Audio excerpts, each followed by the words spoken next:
ভারতীয় আগ্রাসন ও আধিপত্যবাদ বিরোধী ৮ দফা দাবি জানিয়েছে আগ্রাসন বিরোধী ছাত্র জনতা। বিকেলে ঢাকা বিশ্ববিদ্যালয়ের রাজু ভাস্কর্যের সামনে বিক্ষোভ মিছিল ও সমাবেশ থেকে এই দাবি জানায় সংগঠনটি।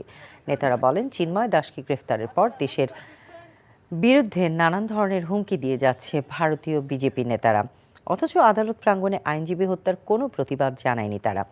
এ সময় ভারতের সঙ্গে আর বন্ধুত্ব নয় জানিয়ে ছাত্র জনতার খুনিদের দেশে ফিরিয়ে দেওয়ার আহ্বান জানায় সংগঠনটি। বাংলাদেশের অভ্যন্তরীণ বিষয়ে ভারতের অযাচিত হস্তক্ষেপ বন্ধ করতে হবে। ভারতে আশ্রয় নেওয়া গণহত্যাকারী শেখ হাসিনা সহ সকল সন্ত্রাসীকে ফিরিয়ে দিতে হবে।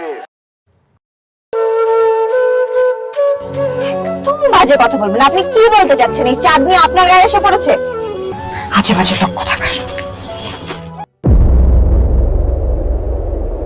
তোমার নাম তো উজান চৌধুরী, কিন্তু আপনি কে? আমারে তোমার চেনার কথা না, তোমার দাদার আমলের মানুষ। আমার নাম সাজবাতি।